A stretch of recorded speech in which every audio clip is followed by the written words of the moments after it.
Okay, welcome to the Mostly Training podcast. Big Phil Clapp. Thanks for being here and hot off a 2:38.2 world record in 1,000 meters on the Concept 2 rowing machine. How you feeling, mate? Yeah, thanks for having me. Yeah, feeling pretty good. Had a nice bit of rest today. Actually, I did a little bit of training, but generally, yeah, really good. Legs were just a bit tired, but super happy with what happened yesterday, obviously. Yeah, I can't believe it was yesterday and also serendipitous timing, but I said to my wife that I was surprised you hadn't mentioned it because we were exchanging either side, but then it didn't seem like you knew you were going to do it until you were doing it. Yeah, that's pretty much what I'd say. I had a funny I've been obviously I've done lots of good training at the moment, and I kind of had a bit of a small taper at the end of last week. And I was sat there on Monday morning and I went, oh, if I get ill and then I don't do something now, I'm going to regret it because I think I'm in really good shape. So I decided I was still completely on the fence. I was messaging one of the guys I've been racing against recently, Cam Buchan. Yeah. It's like I couldn't decide whether to do just a hard session or have a go at the 1K. And then he just said, "Oh, go for it." And I was like, "All right, why not?" So Yeah. yeah, started banging down the bicarb and then went from there. It's a good thing with the 1,000 meter at least. If you have a crack at it and it doesn't go well, it's still going to be over in under 3 minutes. And the wheels coming off is also in a compressed time frame. Of course, I'm comparing that to a 2K where you're just going to be sitting in it for longer, knowing that maybe today's not the day, but you must have known during the warm up you were feeling pretty good. Yeah, I would say I felt really good in the warm up. Um, It's funny, sometimes when you have after a rest day, I get a bit sluggish, but yeah, I got Mm. on the warm up and actually felt really good. Just felt really easy. You have to, for me personally, I have to totally ignore my heart rates when I'm doing a warm up when I kind of know something big's coming because my heart rate's always just keeps elevating well above where it would be. So it's Yeah. always a little bit of a balance. But yeah, it started to feel good. Um, and then there's that little nervous time where you between the warm up and the piece where you're trying to think of reasons why not to do it, but I couldn't think of any good ones. So yeah, just went from there. Yeah, I know those conversations, especially when no one will know, really. No Yeah, one will know, and it's by other than myself. you. Yeah, other than me, Yeah. I haven't made it into anything. It was just me at the rowing club plus a few random members doing some training. So there was yeah, it was all on me to make the decision. I was trying to figure out where that was because it didn't look like a doesn't look like a public gym. It's not a home Yeah, no, gym, so so I, it's I train at London Rowing Club. So I okay. live about 5 minutes away. So it's on the embankment in Putney, next to kind of where all of London's main rowing clubs are, really. So yeah, I train there pretty much day to day, which is a great place to train. It's got a nice gym with weights, and yeah, I can do my own thing with the erg. Because if you were trying to do that in a public gym, people might look at you a little bit strangely. I think they might look at you a bit strangely in a rowing club as Yeah, well because it's not. also true. What you're doing is not, I mean, by definition, you're doing stuff that no one else is doing. And so them seeing it is going to be a bit of an oddity in the best possible way. Yeah, that's entirely true. I was, by way of a further introduction, for those that aren't aware, you're also the indoor 500-meter world champion for the last 4 or 5 years. Is that right? Yeah, I didn't actually. Last year, I was away on honeymoon, so I didn't race last year. But the preceding 4 years, I'd done, yeah, been world champion Okay. at the indoor worlds.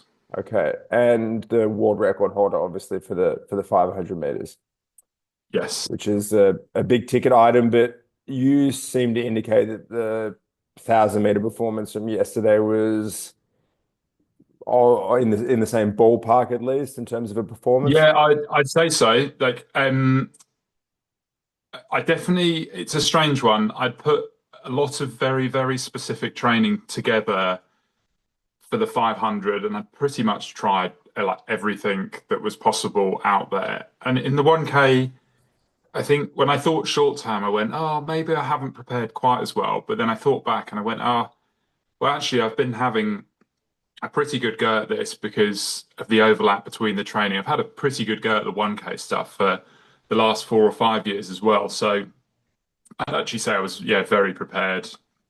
It's just, I know when I'm there or thereabouts. I've been doing quite a few assessments recently, and I did some racing over 1K, and I was like, I think I'm about 240-ish, but it's really hard to know exactly where you are because if you're running any fatigue or anything like that, it's hard to place. But I would definitely say the fact that I went so far under 240, yeah, that was like one of the days. I say it's a Goldilocks day when I did the 500. It Yeah. was like probably a performance that I wasn't expecting to happen. Like everything was perfect. The taper must have been perfect. And I just got on and it was all, I couldn't have asked for any better. And I'd say pretty much the same thing happened with the 1K. Like the first stroke that I took, my legs just felt like they were in a different planet, especially for the first 200. I just went, okay, I'll just roll with this and then just see what happens later. And hopefully I won't blow to the moon. But yeah, it was that kind of gave me that first initial bit, gave me enough freedom to drop off a little bit at the end. Well, you went, was it 120.2 the last two? Yeah, Was must have the last, it wasn't much of a so I fade. did like this year I've done in the last kind of month I did 245, but they were definitely sub max. But then last year I did a 240 or a 241, and the previous year the same thing. It was only 4 years ago that I did just snuck just under the Yeah. 240 barrier. But um and in previous years it almost felt like I've been uh like more specifically prepared, but I Mm. think maybe it all came together a bit better this year. Yeah, it did seem like if I were to compare, and obviously not everything that goes out on social media, which is all I'm accessing in terms of trying to Yeah. determine, what went into this preparation and Yeah. execution. You get such a limited glimpse at what Yeah. goes into it. And so you're basically trying to determine from your reflections, this is how it felt, this is how it went. And these both look like they were very good days, but that also a lot of the preparation leading into it had indicated that mm, there was potential. And then you've got to show Yeah. up and execute on the day. And Yeah. Yeah. just so everyone's aware, you're aiming for it to be a perfect day and for it to be one of those days where it doesn't come easily, but it comes naturally and the work feels good and you feel up for it. And it's the alignment of the moons, and that's not not always the case. In fact, it's not normally the case, but as much as you're trying to peak fitness specifically and strength and have the taper wash away some fatigue, you're also there's an alchemy of trying to find it on the right day.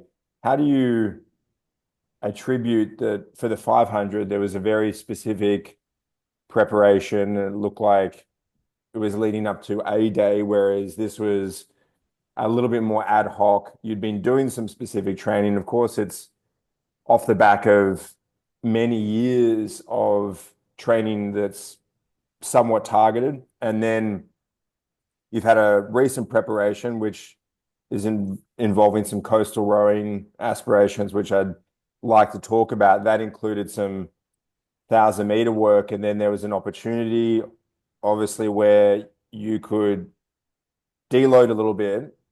And then it presented itself with an opportunity to go hard. Did you know a week ago that yesterday might be a good day for a fast 1K, or is it? Yeah, that's I'd say probably a week ago. Yeah. The one thing that probably my biggest, I always say my biggest limiting factor is probably my head. I get too much in my own head a lot of the time, especially because I train just by myself and I'm writing my own programs at the moment. Sometimes I build every time you build either the 500 or the 1K, whatever you're targeting, you build it into this huge mountain, and it Mm. when you stand at the bottom, I always think, oh, it just looks so daunting.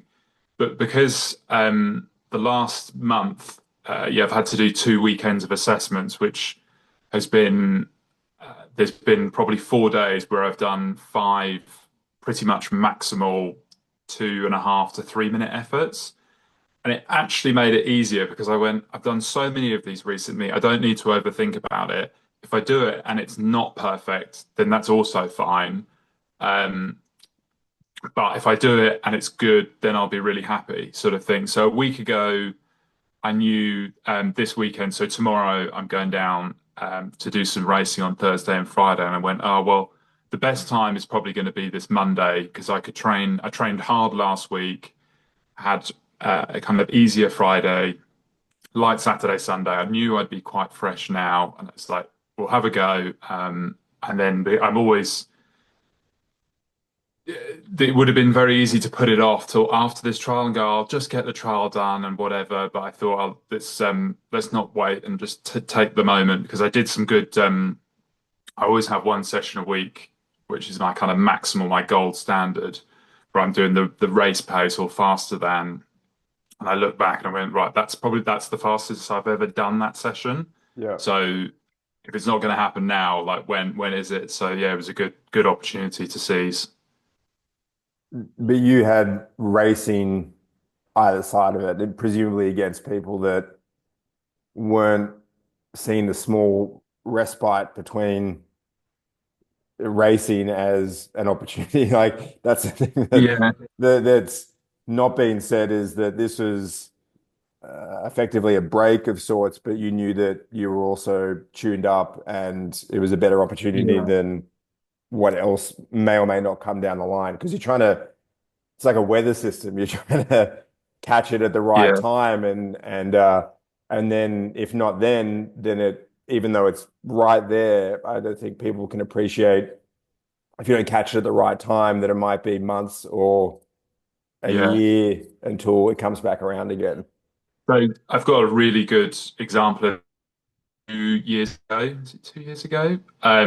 When when I went for the 500, I actually had my closest race against Cam Wareham at the virtual indoors, and I ended up doing. Well, I went for I did the minute record, which is like Mm. 108 point something, and then the following week we said we'd do a 500, I think it was, and I didn't. It just didn't happen that day, and I did 110.9, Yeah. and then the next week I was like, right, well, next week I've got to race on, and then did another 110.9 on the race, and then by the third week, we went, oh look, this is going to be the final try because you can only like you can't you're trying to taper into the main race and you're going to lose fitness. And Yeah. then I did on the third week did another 110.9. Hmm. We actually said we were like, oh well, in reality, when I did the virtual race, that was probably a record time like in me there. But obviously Yeah. in a race system with How much do everything, you it think you just didn't lose happen. in this with the race system over 500? Uh, I think at the very minimum half a second, but Yeah. probably somewhere between half a second to probably point 0.8. I think is like a fair realm of what happens. Yeah. I don't know if it's different to. I think it's the same in the virtual system, but you definitely lose some. Yeah. And also, what people an important thing to recognize is when it's on your own terms and it's just you and the ergo, you can just wait for that exact minute, that exact second where everything just switches on. You're perfect. Your breathing's perfect. You just feel good. Whereas on the race system, you're obviously going at someone else's call. So even those just tiny little differences do make a tangible difference to performance once you're up in that level. Yeah.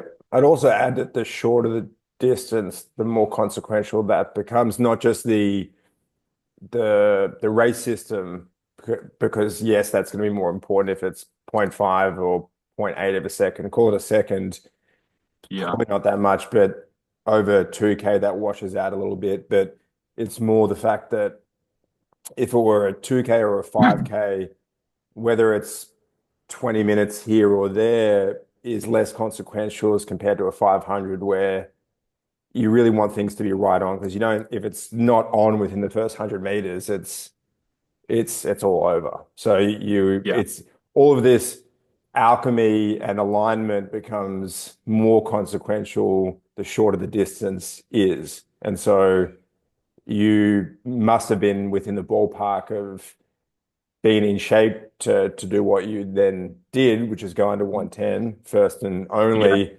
Um, you're just a hair's breadth away, but then you went 110.9, 110.9, 110.9, and then when was the next Well, we attempt would just have knew been at that point I was just I think I actually had to go sailing then. So it was the end of the basically the end of the line. But even if I hadn't gone sailing in my head, I needed a break at that point. I just yeah, hadn't it was stacking too much stuff and I just needed to I would have to reset before it yeah, needed a break basically. I just couldn't we came back away after it and we just said, oh, we tried too many different things in training. We'd like tested a lot of different variables. yeah, And we came away after and we went, well, we've done an amazing amount of data collection on what works and what doesn't, but maybe not the best race prep in some circumstances. yeah. You do start accumulating a certain psychological fatigue where you just the willingness is very closely related to readiness. And if that starts to dim, if the idea of bringing yourself back up again as your whatever aerobic base you still had is Yeah, flittering away, and then well, in what ways is it becoming more likely that this is going to be successful if I go again in a week and it you can't go again in a couple of days because you won't be fully recovered. So it is yeah. starting to push out that timeline, and it's very different than a 2K in that regard. And you and I have touched on the fact that these are different beasts and they require different preparation. So, for example, if you're training for a 2K, there's a world in which you could be on the rowing machine 3, 4, 5, 6 days a week, and that might make sense. But for the 500 meters, that's not likely to make sense. And then the proof is in the pudding, obviously, in terms of you've been able to prepare with that in mind and execute the best performances over those distances in history, which is no surprise to me. Quite frankly, when I saw the time rolled up, I was surprised by the timing because it didn't seem like with the 500, it was coming. You'd indicated it was coming. We sort of aimed for that, and then this was almost, hey, this thing that I did, and I couldn't I didn't I couldn't make sense of it immediately because I was like, when? Like when did this happen? Because the last thing I saw, you were in a coastal rowing boat. They're going to like Yeah. bashing up and down a river. But the performance itself, if there was anyone that was going to do it, it was you. And as I think other people have indicated, that time might be left alone for a little while. But then again, you don't know. A few things I'd like to know because basically all the stuff that goes into your performances in recent years. There's a lot of stuff that I don't know. I'm Hmm. curious as to on the recent horizon, the coastal rowing stuff and Yeah. how sailing fits in. But I'd like to take it all the way back to, before your indoor rowing prowess, you must have been an emerging big fill at school. So when you're at school, when you were starting to, like, what were the initial sports that you started with?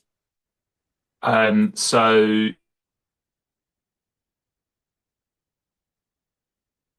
that was probably my main sport until about the age of 12 or So, mate, I 13. just I lost you had for a second. So all I heard was that was the main sport. What was the main sport? Okay, so I used to swim. So probably Swim. from my initial sport was swimming up until about the age of, I would say 11 or 12, where I started to Yeah. get sick of it.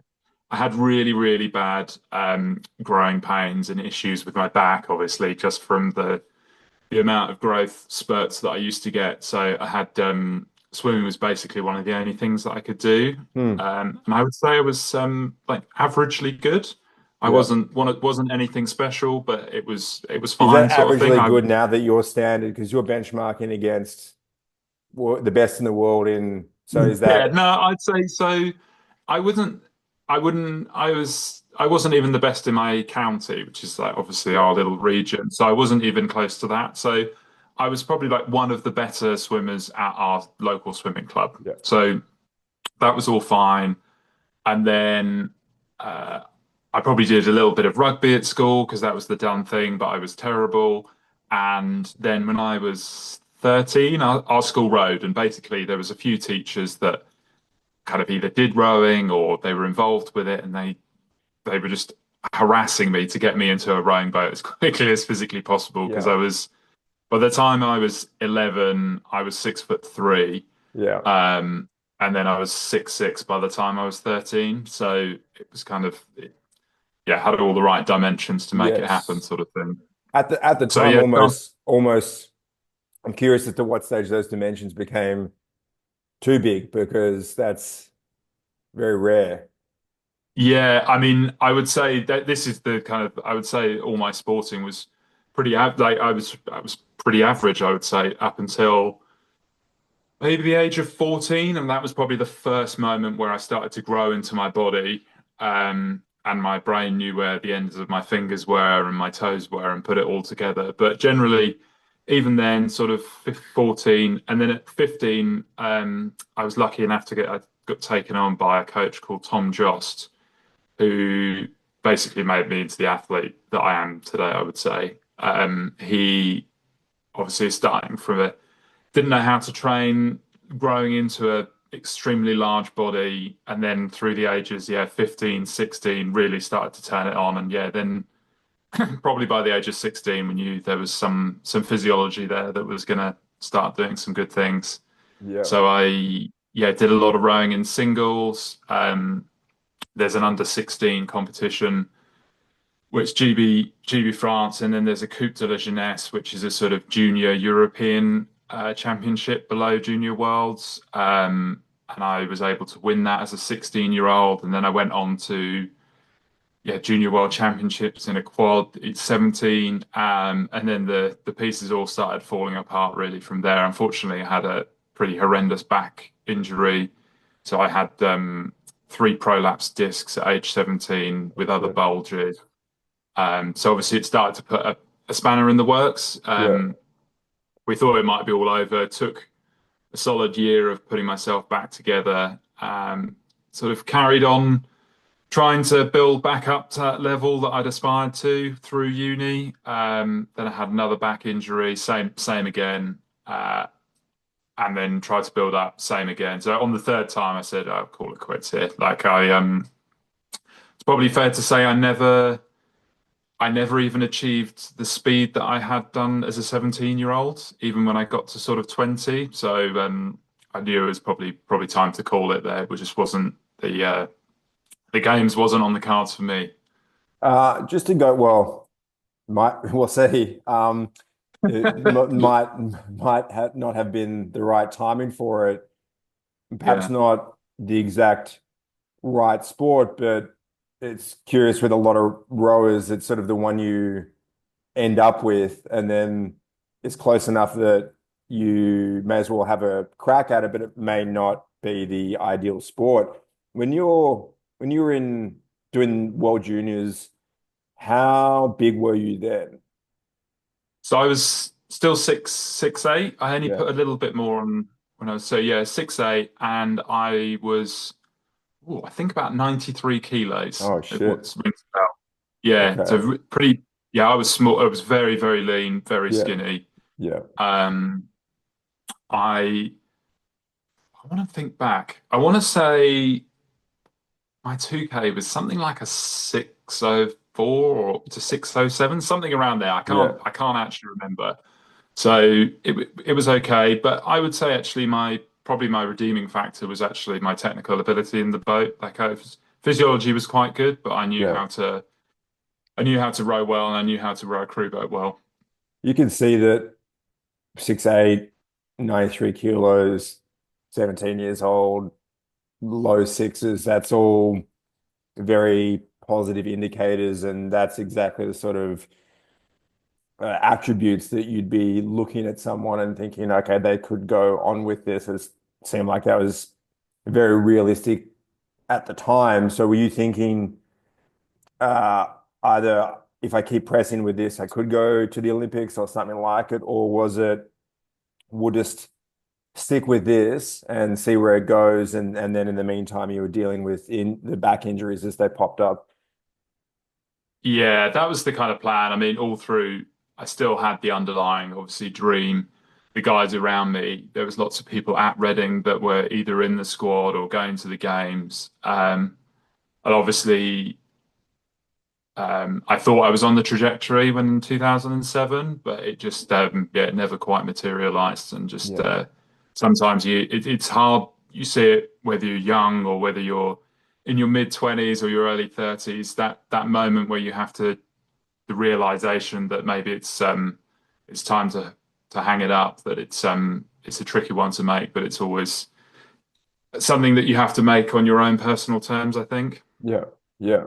Yeah. I had to make So that one while sometimes still with the in the injury, in yeah, the like completely physically willing, and I wanted to go again another cycle. I feel like I could still physically be rowing, but it puts the rest of your life in a certain sort of purgatory, at least here a little bit, and then yeah, you're questioning, okay, well, it's a certain roll of the dice, especially when you're aiming to be in a bigger boat and you're in a system, you're kind of just a cog in the machine, and yeah, you lose an awful lot of autonomy. So you're kind of signing up for that if you sign up for an Olympic cycle as is. So either way, you have to determine your end, but you came back around to the sport in a way. So you must have during uni, you were dealing with back injuries, contemplating rowing.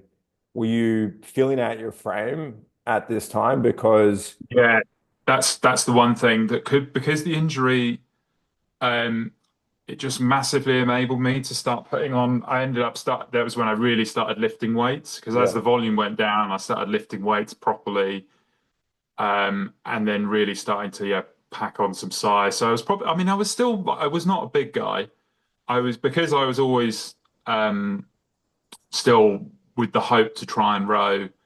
I think I finished uni at 21, about 103, 104 kilos. But I had some sort of funny, I don't know, virus ongoing thing. Anyway, I was very lean. I was running about 3% body fat at the mm, end when I rode as I finished up. So probably a bit too lean because I was suffering with illness quite a bit and it wasn't yeah. intentional, but just could not, for some reason, just could not put anything on, like eating more than I possibly could. And yeah, it was just all disappearing away. So yeah, that's when I really started to pile on muscle. And then, yeah, in the years after I stopped rowing pretty quickly, went from 103 to, yeah, 120. When you were that lean and that light, like, and that's a 6'8" and change and over 100 kilos is big by most standards, just not big by the standards either now or We're back either now, yeah. right or your biggest. And I think maybe for people that are not super familiar with heights and weights of international elite oarsmen, but when I think of the Olympic rowers that I've rowed with that have been 6'8", they've all been around 100 kilos. And did you think that when you were young, though, and clearly that's lighter than your full adult frame, that Yeah. was exposing your back to that increased some of the vulnerability? Yeah, I think I look back and yeah, probably I was probably carrying very little muscle in my lower back, and especially with that, it's hard to say. I would say when my first injuries when I was really young, that was definitely a direct result of just very poor hamstring mobility and just basically no core whatsoever, no stability. But by the time the final stuff was happening at uni, I was very, very on it with my Pilates and yoga and keeping all in shape with my flexibility. So I would say um, a bit unknown, but I was definitely everything I could possibly do to stay in one piece. I was doing at that time, Yeah. and it still happened. So whether it was a function of not carrying enough mass around my lower trunk, or yeah, it was just a yeah, I'm not sure. Yeah, and there's so many unknowns because I'm wondering. I imagine if you did the yoga and Pilates as a junior, will that have avoided anything? And if I don't really believe in destiny, so to speak, but I do think that if you'd kept rowing, the top end power that you clearly have would have been blunted because Yeah, right then you wouldn't maybe have quite the capacity to be able to do what you have been doing. And who's to say whether it's better or worse? It's just what is, and then I would not underestimate the influence that the swimming had also. Like it yeah, could be from the the right early age. combination Yeah, it's of things funny. where you've got swimming and then some rowing, then you've added in weights with low volume, and you're like, well, that's starting Yeah, a pretty good preparation to go fast over shorter distances on the machine. yeah, it's funny how many athletes you took and they've done either swimming in their past or it end up being quite yeah, it's pretty funny. I mean, Well, you Ollie's think even of Ollie Zeidler, and yeah, he's also, literally the number one that springs to mind. You go, do you you know who look how else? he's turned Who out. else? Who, because it's less discussed, but Josh Shackley Smith. Yeah, He right. was Okay. he swam until he rode, but that was sound a bit like what you described in terms of that was the sport. He wasn't fantastic at it, but he spent a lot of time where you're both developing your respiration. And I think there's something to do with swimming that you can't breathe ad hoc. You can't pant. You have to Yeah, yeah, breathe with the stroke cycle. So it yeah, reinforces a certain discipline to the breath rate that you could easily just not have any exposure to unless you've been doing swimming for a few years. So it's one of those things where I think I'll have my kids do that, even though there's zero chance they'll be good at it because they'll just sink to the bottom. But the act of having to go back and forth will provide them with a benefit down the line, as I assume it yeah. has for you. Yeah. But you never really know, but I think so. I mean, it's definitely no downsides to swimming as I see it. No, other than when I think of swimmers at the elite level, and it's not necessarily the reference point, but it is the one that I'm intuitively drawn to. And then if I think of the best swimmers in the world, and some of those are in Australia, they're the athletes, in my opinion, that have the least scope to do well in other sports. So, if, for example, rowers can show up in cycling, they could produce performances in other sports off the Yeah, back of rowing. So it could be cycling, it could be triathlon, and there's some precedent there. yeah, Swimmers don't go, they don't go anything. They swim and then yeah. they kind of look really awkward otherwise. Right. Yeah.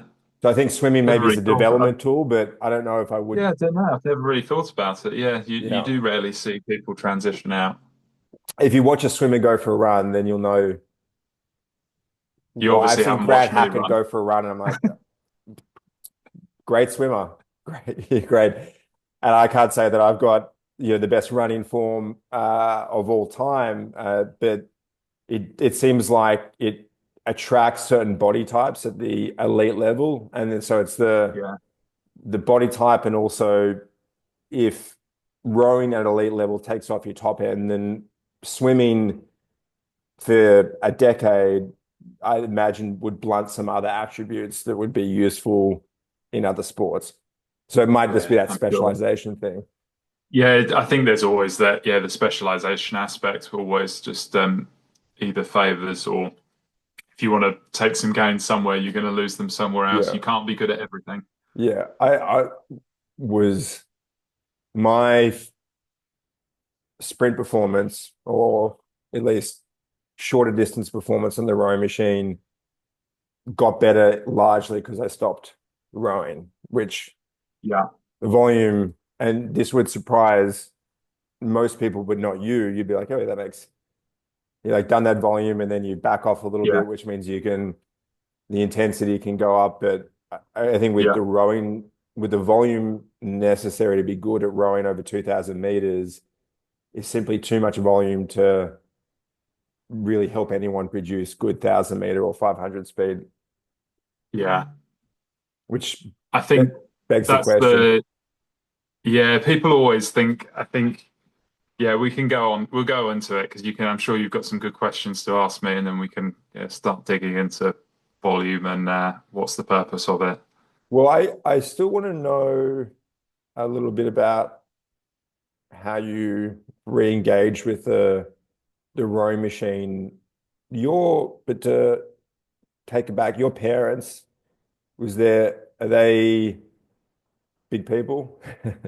No, my dad's 6'2", so I don't know Okay. what that would be in 185 or something. And 187, yeah, sounds 188. about right. Yeah. Yeah, and mum's 5'10", so no, they're not big Man, that people. is that is big people. That is Yeah, I mean, that's like, it's yeah, not like freaky big people. tall, Yeah. tall for the normal population, Yeah. but um, not when, uh, yeah. Look at some of my friends that are that kind of similar height to me, and their dads will be 6'6", 6'7". Yeah. It's like very obvious, right? We know where it's come from. So no, not tall for the normal population, but Yeah. not massive humans. Yeah. And so I mean, you never know, but you're you present as a big person with a normal shaped frame, but scaled upwards. Yeah, Whereas it seems like with your growth rate, especially is how tall you were by 14, which is, most men will keep growing even into their early 20s and women can yeah, peak earlier, but you'd grown a lot by the time you were 13, 14. yeah, You wonder what the underlying mechanism was there. And it seems like it could have been just a slight turn away from you could be a real freak and you're just a freak as opposed to yeah. We did. uh, Obviously, when I got to 11, we started doing all the kind of growth tests because obviously yeah, they're worried that you've got to be careful and stuff. So I remember the range they gave me was something like 6'5" to 7'3", yeah, and they guessed it at 6'9". So they pretty much got it bang on. But yeah, obviously, when my mum heard 7'3", she basically tried to ban me from protein because she thought that would keep my height down because she yeah, was so worried yeah, that I was going to become 7'3". yeah. So that was a funny one because she'd go out and my dad would feed me steaks. So it was yeah, it wasn't quite working as she hoped it was. Oh, yeah. Well, that's yep. 7'3" would have been it's awkward, especially if you're not possessed with a lot of hand-eye coordination, and given your size Yeah, and what you indicated about rugby, that wasn't the strength. yeah. I mean, I think realistically, it's life just becomes a lot more harder if you're 7'3". Yeah. Yeah, everything. It's tricky enough now, but luckily you can sort of still fit in plane seats and cars and everything, but it becomes a lot more difficult at that height. So I'm yeah, happy and lucky in that respect. Yeah. So you had your back injuries, you started lifting weights. Was that I'm not rowing, lifting weights is good in that I'll feel stronger, want to fill out my frame, or was it lifting weights with the idea of coming back to rowing? No, probably a little bit. When I was still at uni, it was lifting weights with the idea of still coming back to uni. And then after the last kind of injury at 21, then it was lifting weights for the sake of getting bigger. Yeah. Okay. So, And how yeah. did you feel once you started leaning into it a bit more? Uh, I remember it was quite a new experience because obviously I'd gone from basically my entire sporting life just doing tons and tons of endurance and zone two and everything in between. And obviously you can lift weights and you can get strong with it. You don't really, I mean, you'd be really almost impossible to put on good lean muscle mass when you're doing that much. Or Yeah. with my metabolism, it just didn't really happen. And then obviously backed off the volume and yeah, the size started to come on and it was like a new revelation as the scale just started Yeah. ticking up and you go, oh yeah, I'm getting a lot stronger all of a sudden. And did you So yeah, feel it was a good, that? Because I would describe that for me post, must have been 2014, which was, I would have been 31.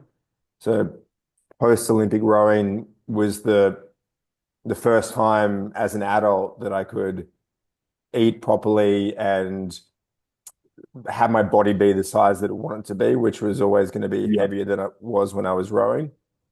And I yeah, felt improvements in the gym, but I also felt these intangible just going through life where strength really showed up. It meant that everything I picked up felt light.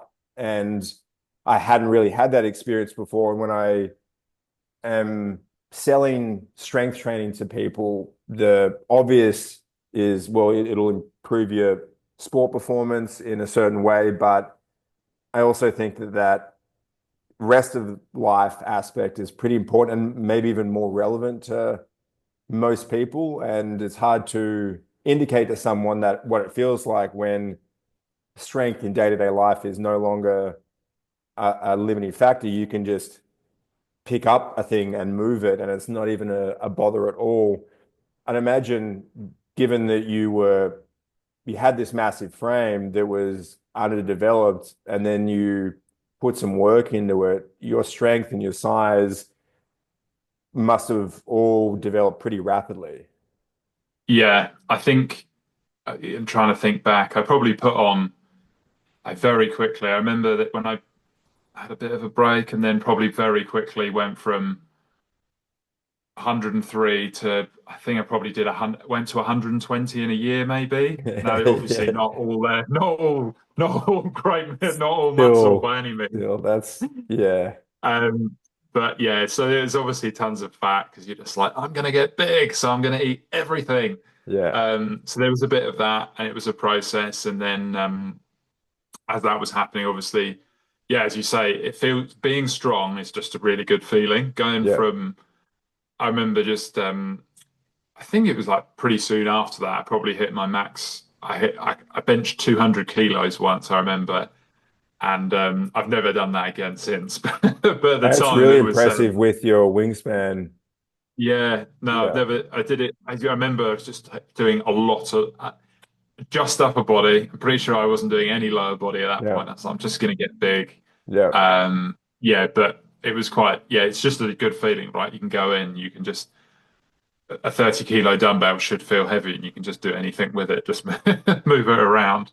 yeah. So no, that was good. Then, yeah, and then obviously that's probably when I started to look at sailing, really. So, end of you're finishing up at uni, you've added a lot of size, you're training to add size and to feel stronger, Yeah. lifting weights. Were you doing anything in terms of were you maintaining your yoga and Pilates? So is it yoga, Pilates weights, or is it mostly just Yeah, I think I weights? was quite, I'm trying to think. I think I was good about, I've always been quite good about doing a little bit of Pilates stuff because I was so, I don't want to say damaged, but obviously the whole, my back has caused me so many issues. So there was a lot of trying to make sure that never happens again because it's Yeah. just such a horrible experience being injured. So, Backs in I wouldn't say particular. I was, pardon? I think injuries suck, but Yeah, back injuries in particular because they're so limiting, and there's also so many movements throughout the day that you take for granted. You just get yeah, up out of a chair, sit on the toilet or whatever it is, and yeah. you're reminded of it. Whereas if you have an ankle injury or something, that's not going to show up in almost every waking moment of your day, and Yeah, even the it's ones not quite as later. it's just very debilitating, Yeah. especially when you've got bad symptoms. So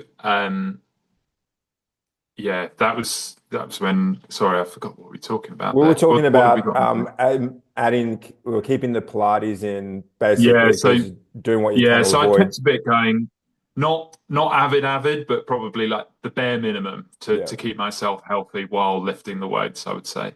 It's still, you would have been, that's abnormal for someone in the early 20s to, I mean, the lifting weights is for a bloke and is, that's normal, but, Yeah. and maybe with your injury history, but there's some indicators here that you were abnormal in terms of ambition because there's plenty of other people that have had those back injuries that then wouldn't do the what I would determine as the extras, which is just anything more than the bare minimum. And so Yeah.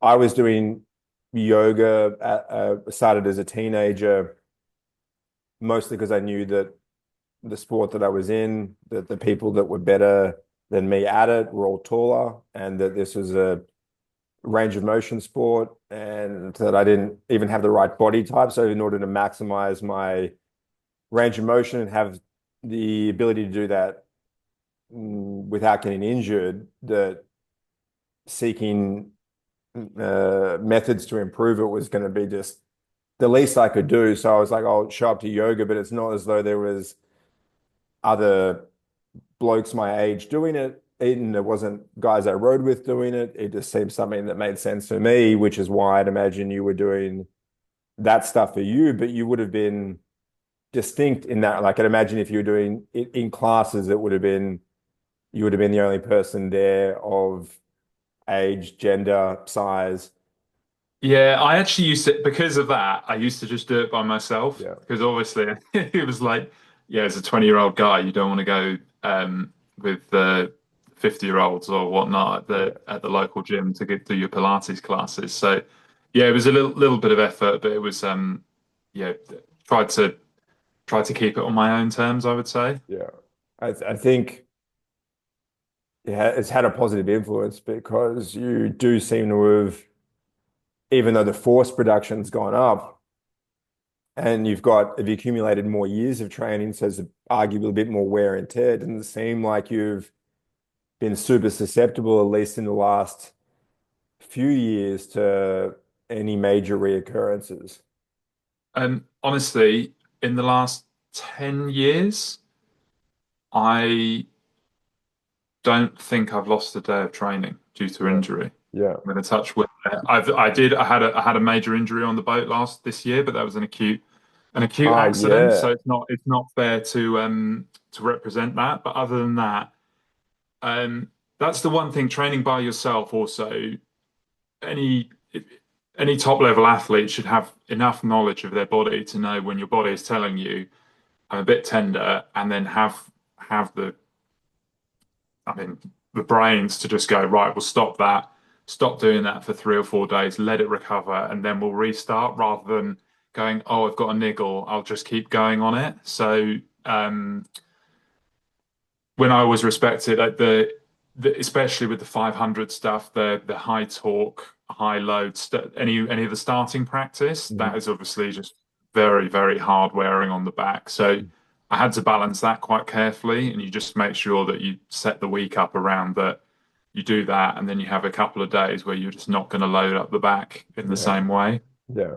So it's a lot of self-management, which is a lot easier when you're training by yourself or you're outside of a system. But I do think it's what I see so many professional uh, athletes, especially rowers and club guys, they just mistreat their body and just don't read the signs, and they kind of just keep going. And you just go, if you've just been a little bit more comfortable with saying, oh, I just actually this is we're in the depths of winter, and you see people run it for a couple of extra days, and then they have to take weeks off to repair what is like a relatively innocuous issue.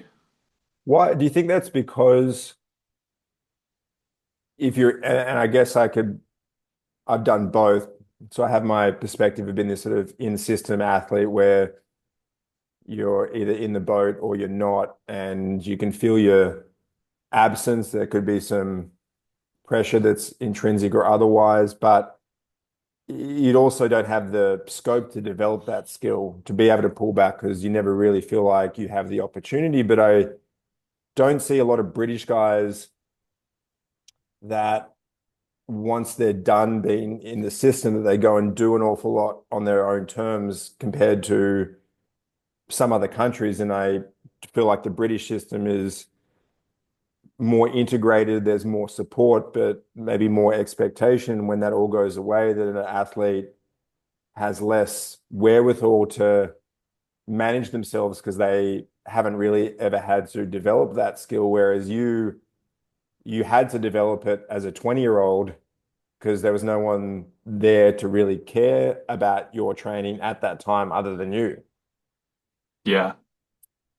Yeah, I think it's fair. I think also from having friends in the British system, it's such an incredibly intense way of living. If when you're in that circle, Yeah, I think it's just when you come out of it, it's a big release. So you just need to. There's a lot of recalibration, I would yeah, say. yeah, yeah.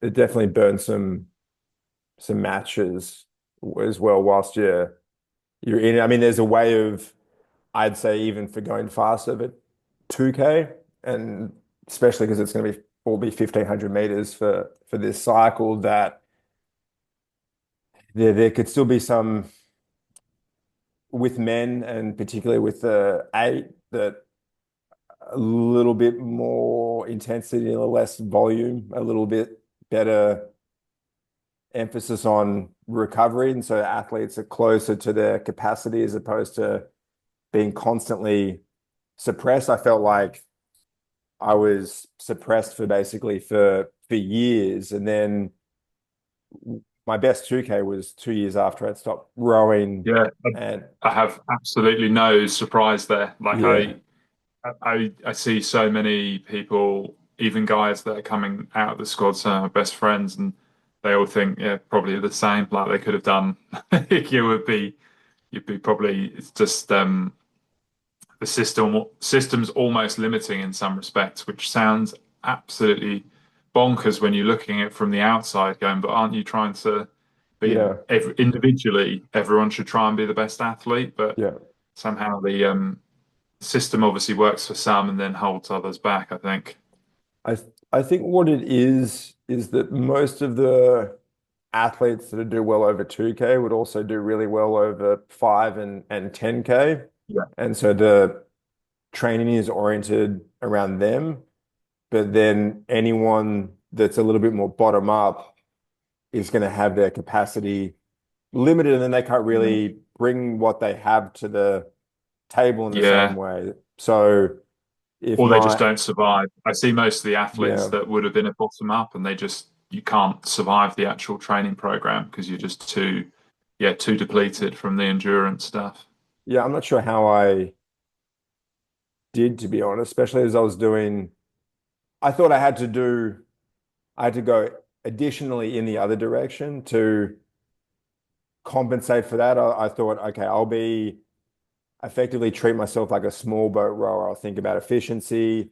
I'll think about technique. I'll think about endurance. I'm not going to emphasize power, even though that was relative to rowers, what I was going to actually be able to contribute, which would help us be able to get into better positions early in races. There's a utility in that, but then that didn't seem like what they were looking for. It's not really what the selection process, like if you've got a selection week and it's multiple races, perhaps multiple races in a day. I remember there was a Yeah. time where we do three 1500s in the morning, then three 1500s at night. And I could give you one or two, and then and then I'm hanging in there, which a world championships is, even in the eight, you're racing two or three times.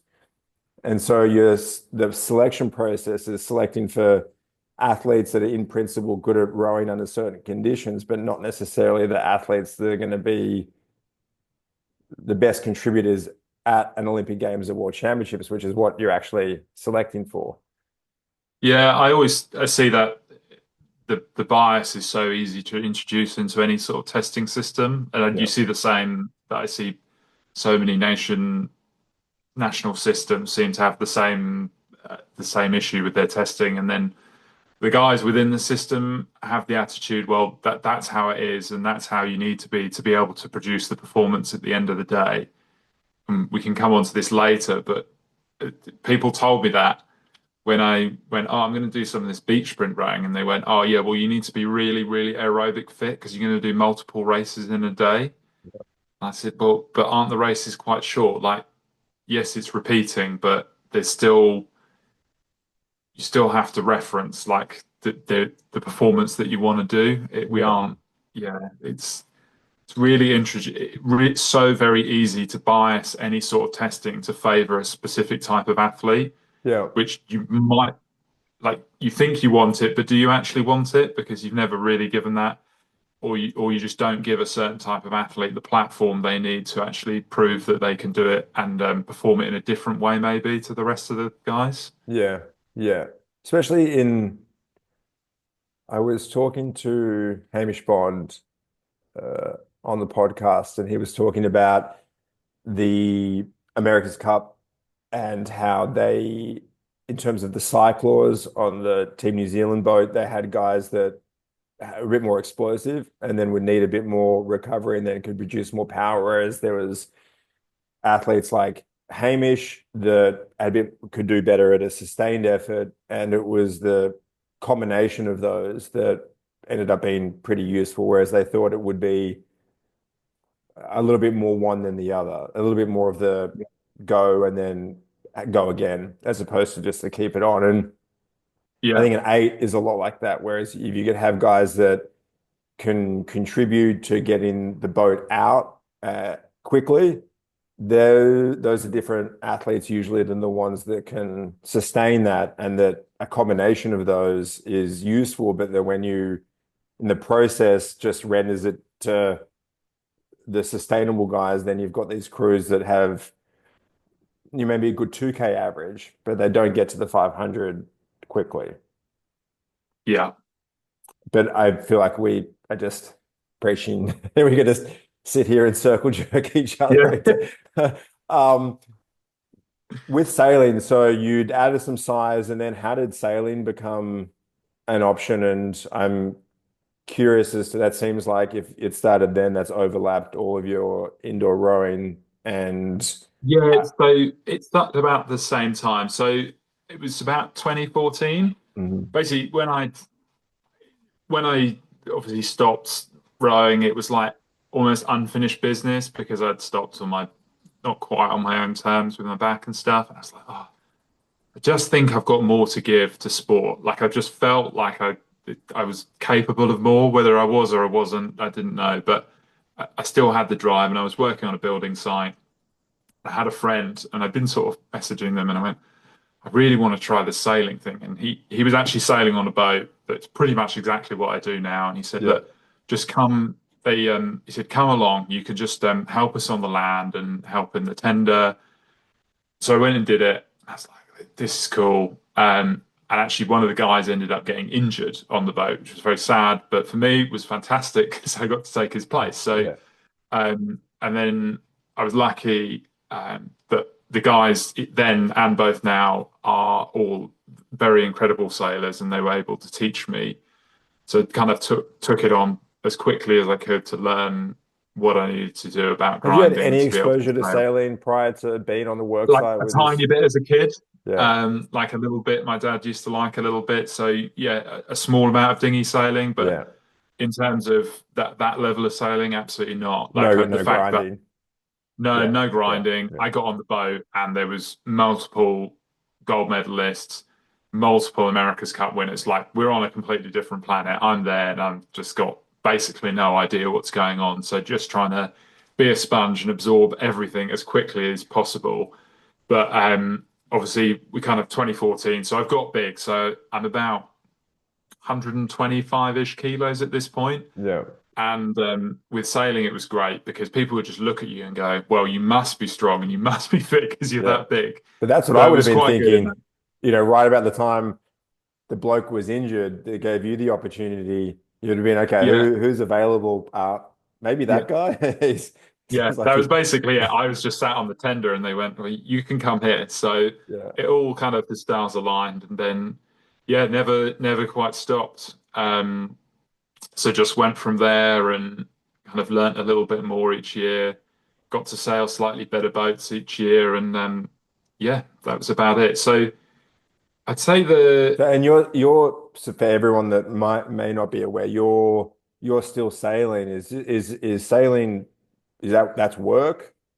that's my job. Yeah, Yeah. I'm lucky enough to call myself a professional sailor. So I I sail, but basically on a fleet called we're all kind of 72-foot boats. They're all Yeah. slightly different. It's not one design, but we're very close racing, I'd say. So we do a lot of fleet racing with those. And then I sail another series called the 52 Super Series, which is even closer match boats. There's 13 boats that all fit within a box rule, and we do 5 regattas a year in different places all over the world, a couple of races a day, and at the end of the season, there's an overall winner that takes 100 races or so. All right. So Mm. you must have, as you started to sail, and you would have, from what I'm guessing, is quickly earned a place as a sailor in a sustainable way once they realized what you could do, once you figured out the ropes, pun intended. Yeah. Uh, did that provide you with the feeling, oh, okay, I'm putting my ambition and my physiology to use, and it's sort of ticking that box or scratching that itch? Yeah, to an extent, I would Yeah, say. It felt like I loved the I loved the teamwork aspect. Because it was like even more so than the rowing bit. I really enjoyed the teamwork. The only bit that I would say is I struggled then, and I still struggle now, is that there's only so much you can impact it yeah, when there's a team of 20 of you and the race isn't going the way you want, and there's only so much impact, and you're almost there as a passenger at some point. yeah, So there's really good bits about my sport, and there's bits that are just hard when you're an avid competitor and you just have to watch some this stuff going on around you. It's almost like it's in slow motion sometimes. yeah, So that's yeah, I'd say like partially I was getting my fix of what I felt was unfinished business, and I felt it was getting there. But then that's basically what led me back into the sprint rowing, and I'm pretty sure it was actually watching you when you were doing all your stuff in back in sort of 2014, 2015 yeah. that got me interested in it. I'm just interested enough to end up being much better at it than me. I realized as I was setting up to talk with you this morning, is like it just seems like this podcast is about me talking with people that are better at the things that I've tried to be good at than I am, which I can absolutely live with. And I also, if you and I do the same work on that apparatus, I'd assume that you should be faster. And a big part of what I was trying to do at the time and do now is help people be faster, be better, which I assume includes be better and faster than I am, because I didn't have any resource like this or a long list of other resources at the time. And you have to figure out a certain aspects, like in sprint rowing, that there's a definite limit on the volume that you ought to do in order to go as fast as possible. And that's different than the conventional volume for going fast over 2Ks. And you can either hear from someone like yourself, hey, this is definitely the reality as far as I understand it, or you have to get there by yourself, which is less streamlined. It seems like you've done a combination of all of those, which is see that that's a thing that people are doing, be willing to have a crack, and then you have to synthesize from whatever you can find online what works, and then figure out what works for you. And then you get to a point some 11 years later ish that you can go 2:38.2 for 1,000 meters. So when you started hopping on the rowing machine, were you thinking, I want to see what I can do at these shorter distances? And was it basically as training for sailing, or is that how you're thinking about it at Yeah, the that's time? exactly how it Yeah. started. Your description is incredibly accurate. Like I started off just looking at just watching you and other people, and I go, oh, I'll just do that for training and just Yeah. do that for the day. And then, yeah, it was mainly just in the winter. I was like, oh, maybe I'll just hop on, see what happens. I'll do a bit of training, and then yeah, that'll kind of be it. And then it just built kind of year after year, it just built into more and more of a serious thing. Were you worried about your back as you started? Yeah, I was, but then like fairly quickly I realized if I'm only doing one or two sessions on the rower a week, Yeah. even if they were high load, I was getting zero symptoms, like no issues whatsoever. And I went, well, in my mind, as long as if I'm not getting any symptoms, then I think what I'm doing is absolutely fine. And Yeah. what I came to now that I know now is that it wasn't the loading that was the issue. It was all about the kind of the volume, just accumulation of endurance, like the accumulation of meters on the rowing machine or on the water was just not something that my physiology, my back could handle. Is as you came back on the machine and realized you could handle the volume that was necessary for those shorter distances and that your ability at those shorter distances world class, did that soothe any of the feelings that you may have had at the time that, oh, well, rowing for 2K, it seems like not that you couldn't be fast over that distance, but the training required to be in the system for going fast over that distance to be Yeah. relevant was never really going to work out potentially, but you wouldn't have known that unless you'd done what you've done now. So does that give you any sense of acceptance that you wouldn't have had otherwise? Yeah, I think so. Yeah, totally. Yeah. But also, even from the very start, I kind of treated it as two different things. Like I didn't treat them as Yeah. they were almost two different sports because Yeah. also generally like rowers have absolutely zero respect for any distance other than 2 kilometers or longer. I think that's Um, I so think that's changed a little bit. I'd be curious what yeah, you think I that's think when changed. we people, yeah, maybe now, but I remember at the start people used to just think, oh, it's kind of like a joke or whatever, like who's interested in sprinting? Like Yeah. it's just a kind of rogue little thing. And that was fine to me, honestly. I didn't care. I Yeah. was like, I'm having fun, like I'm learning Yeah. about my body, like, Yeah. I'm going faster. So that was all didn't really bother me.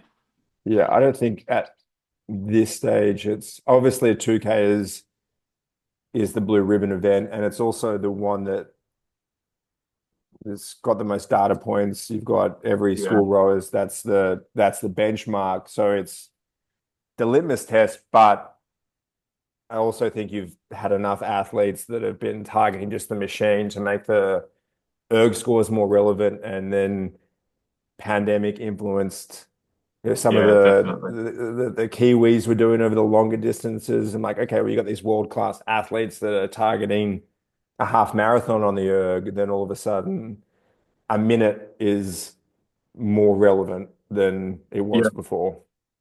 Yeah, definitely. Is the minute record yours as well?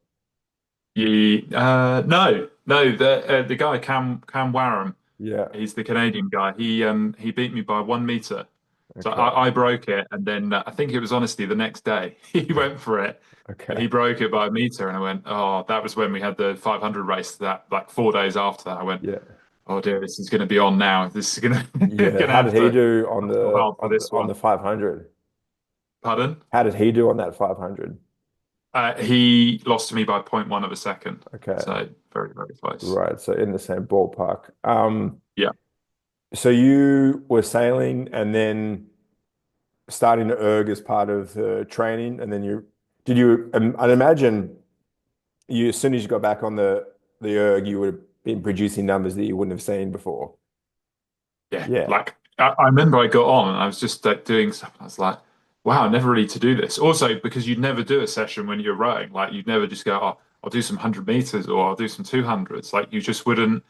like I couldn't even really remembering ever getting on a rowing machine and just pulling as hard as you can. Yeah. Like I don't think I'd ever done it. Like I honestly just gone drag up and just max rate and just see what the number says. Like I couldn't even remember ever doing that. So it was an experience in itself. Like you learn pretty quickly. Like, oh right, I didn't realize my body could do that. So Yeah. it was an interesting time.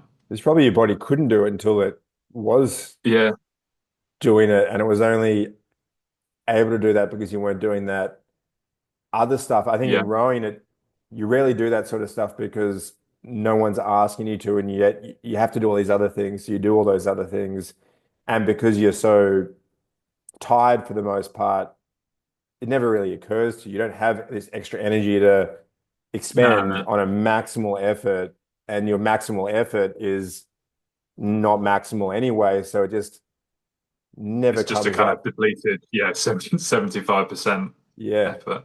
yeah, and that's I think everyone would be. This has come up a couple of times, but very disappointed by the 500-meter performances of the guys that are going around 540 for 2K, and therefore maybe disappointed if you were going to do a 2K that would not transfer in the way that people might intuitively Yeah, expect. they always ask me, and I go, honestly, it's not going to be impressive. Like Yeah, it's not what you think it is. Like they're like, but you can go 20 spits slower, and I went, it's just so different. Like yeah, it's not the body's energy systems don't work like that, unfortunately. yeah. Well, I'll speak on your behalf. I reckon if you focus on the 2K, and I think that there's not a lot of reason to do it, so it's a hypothetical, but if someone said, I'll give you 100 grand or some sort of scaled, you get 100 grand if you go under six, and then you get an extra 10 grand for every 5 seconds or second. And that was Yeah. a project for 2 years. So there was enough incentive. I imagine that the work that you have done, combined with the understanding of what sort of volume would actually be required and therefore not required to go fast over 2K, I'd still think you'd be world class, maybe not world class in terms of power to weight, but I think you could actually produce numbers that would correspond with what people imagine you might be able to produce. Would you disagree with that? Um, it's really hard to know. It also, I hate um like the more you know about your body, the almost the less you know as well. So how I like it's too many unknowns for me because I've done so little, specifically done so little Mhm. training in the kind of Mhm. VO2 max range. Mhm. I really have no idea how my body would respond. Yeah.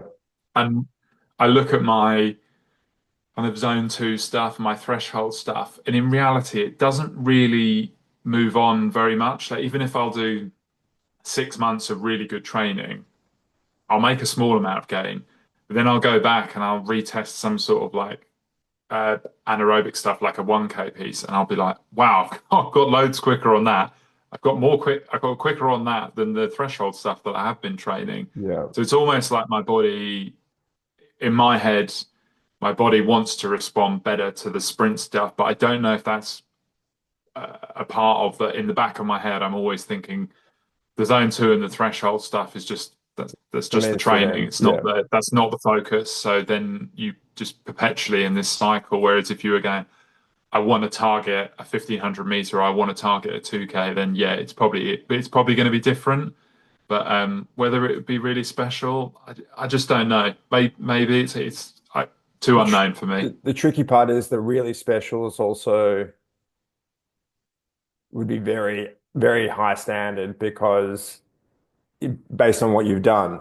And so Yeah, it's sub six wouldn't be special, sub 550 yeah, probably like it immediately puts you under the pump to like, we'll do fucking something special. Like, yeah. That's what because also it's like I'm almost selfish. Like when you're training by yourself, or whatever, it's just for me to just break six. I'm like, oh, do I really? It doesn't ignite the spark in me. yeah, And if you're yeah, going to put yourself through that much pain and uncomfort to do the training that's required, you have to really, really want it from the start. Like you yeah. can't. There's no half. I don't really do training by half measures, and it would be like I'd need to have something. really special as a goal to make it Yeah. worthwhile for me. It's funny, all of this rings true, and I could probably understand better than most some of the considerations, but I also, which would be discouraging of paying attention to any of that. But at the same time, I remember doing a 2K and I was just setting it up as like a step rate when I was training for the 500. And I realized that I was probably in better shape to do 1,000. I mean, the 1,000 suited me a bit better anyway, but I did a Yeah. very, very easy 242. And I think it was at 31 or 32 strokes Wow. a Yeah. minute. And then I did a 2K at 5:59 2K at 25 in in the same session as I'd squatted 220 for five. And then Yeah. so I did the like priming, the weights as tended to be when I did it, just in terms of fatigue management. I'd use that Yeah. to train strength, but then also to prime me for the erg sessions, and that way having bigger rest periods before needing to do more intense work. And I hopped on Yeah. for the 2K, and I didn't even have a time in mind. I just thought I'd keep the rate controlled and then build as made sense. Yeah. And it's a very controlled, easiest sub six I'd ever done. And there's a big difference between sub six and 550 and 540, but it did pique my curiosity in terms of what would it look like. But then there's a big difference between being curious and then being curious enough to take all the steps, which is Yeah. a year long or 6 month long process. So, Yeah. and this is with, I'm glad to have this conversation because there's a difference between saying, hey, how do you think about what a 2K might look like versus just saying, hey, well, why don't you just do a 2K? As though the people that are asking you don't really know what that would involve, and also the cost in terms of for it to be relevant. You have to both invest in the preparation, and then you also would need to have some sort of deload, and then there's some sort of recovery. So it's not just the 6 minutes that it takes, but it's this chunk either side of it, and that has to make sense within the context of what's important to you. And you've painted a clear picture of it's not, so it doesn't really, Yeah.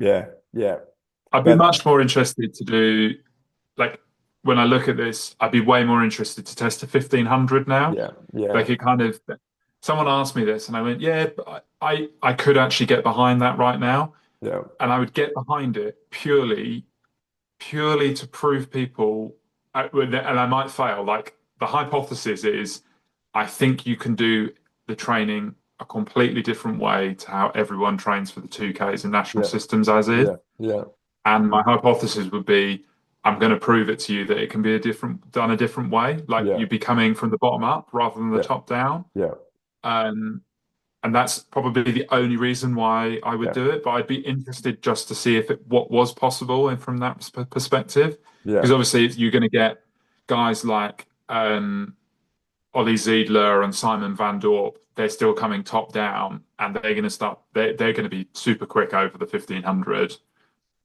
But whether the limitations in my glycolytic and the aerobic stuff, like how close can I get to them, sort of thing, as the distances meet, it would be an interesting project probably. especially with that being the Olympic distance for this cycle. I think a lot of countries have completely fucked it up by not adjusting, and Yeah, they're I going to be think spat out the back in a lot of races. my my like the minute some people ask me, and I totally believe that there can be a different type of athlete this cycle. People are keep talking about, oh, but you have to qualify over 2 kilometers, and I don't quite understand that, but why that is the Yeah, process. But I don't. so be it. I can't get my head around it, and I don't understand why world governing body like it just doesn't make sense to me. But The same world take governing that out body of the that would equation. agree for it to be 1,500, Yeah. which So I think it'd be great if it was just permanently 1,500 or 1,000. If it was 1,000, I'd reckon I'd be an Olympic gold medalist. But yeah, I think people come up. I think it will be really exciting to watch. I don't think there's going to be any detriment. For me personally, there's going to be no detriment to the sport. You're just going to make it quicker, more intense, faster racing. But I definitely, from me, I see a whole new breed of athlete that there's potential with a caveat that the testing that has to go on to get those athletes into the system is going to have to be different. Because if you do the same testing, it's just going to bias all those guys out. There's no way that, because if you test it the same way you do over these 2Ks, 5Ks, 30 minutes, the guys that are going to be really special over, say, 1250 going 1500, Yeah. not that's not going to work for them. So Yeah. it'll be interesting to see who there's an opportunity here, right, to get a different type of athlete in, and it's going to be up to those countries to make the most of it, whether they grasp it with both hands and make the most of it, or whether they go, no, we're happy with the status quo. We know our data points. We know what makes a good 2K athlete, so we're not gonna break that box, and we'll stick within our realms. So it'll be That I reckon interesting. that's far more what it's going to be than not. Yeah, And there'll be athletes already in the system that will be better suited to those shorter distances.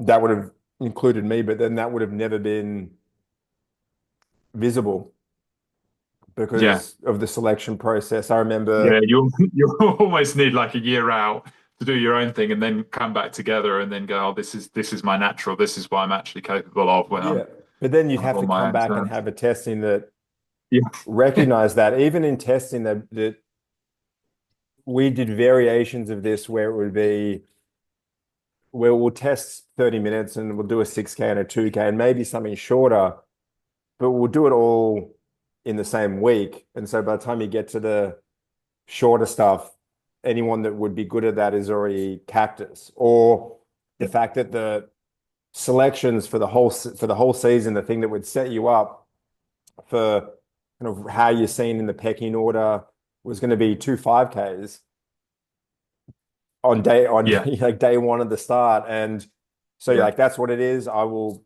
do my best to be as good as I can be at this, but then it was for me at least taking away all of my potential. And I don't think that they're going to change in the same way that you're recognizing how this would be an opportunity for a system that I think they'll do much of the same thing. And my curiosity about your coastal rowing is in part because I've been paying a little bit of attention to how Australia's going about it at this stage.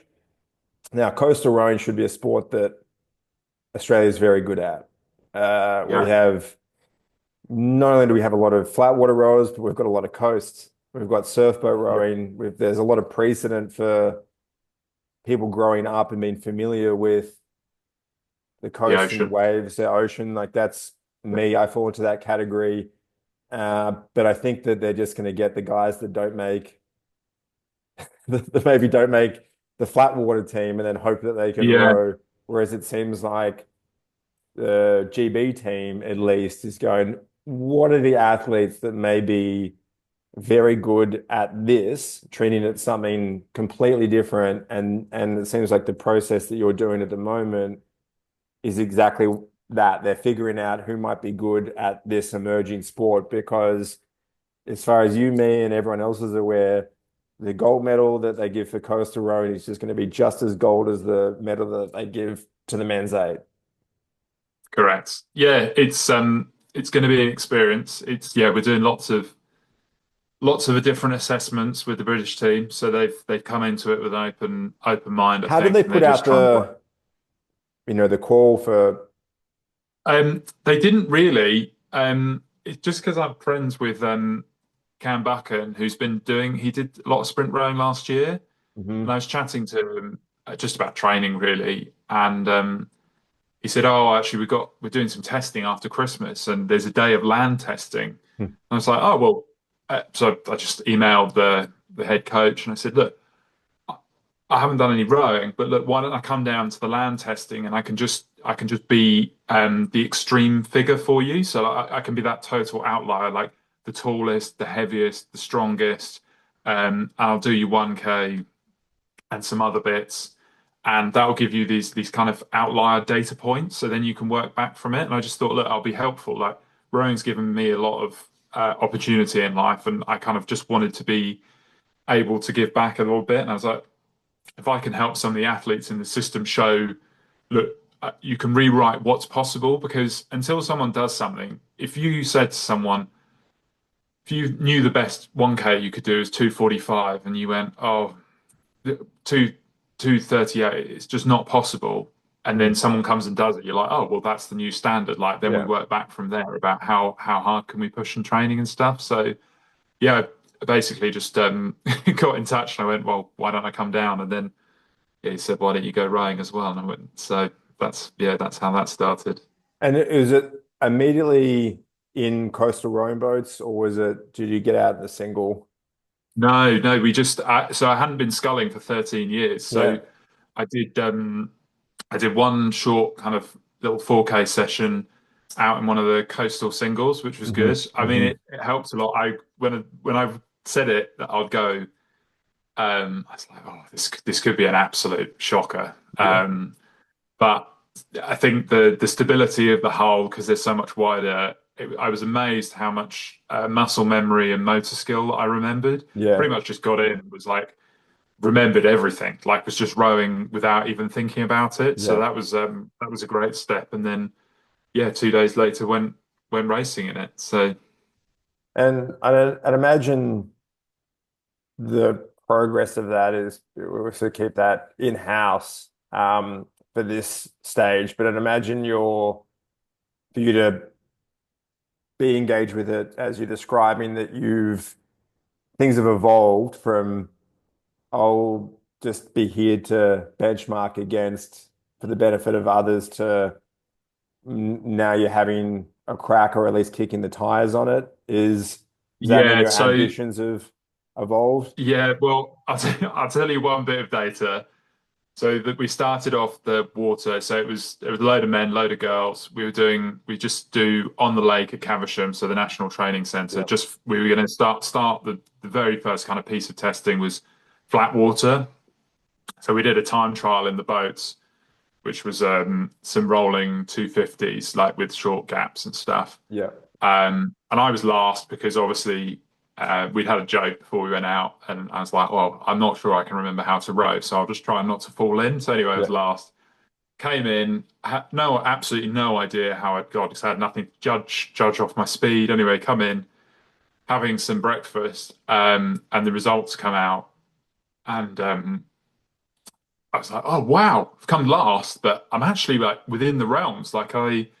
I'm only a couple of seconds off sort of second place, like in Hmm. cumulative time on a sort of sub 3 minute effort. Anyway, the results then get edited, and it turned out I'd actually won the time trial after not sculling for 13 years Oh, against yeah, guys that had gone to the games.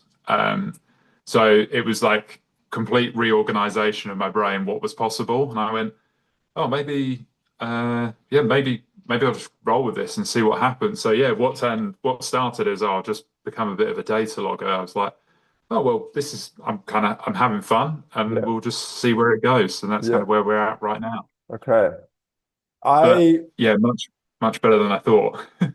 yeah, so you went in there with low to no ambitions, and then Yeah, now, absolutely zero yeah, expectation. yeah, and now there's some expectation. Yeah, Yeah, well, and I think it's a great opportunity. Once I saw you doing some of that, well, first thing I thought to myself is there's guys I know that are Olympians and they're yeah, not as impressive athletes as you are. And I can think of athletes that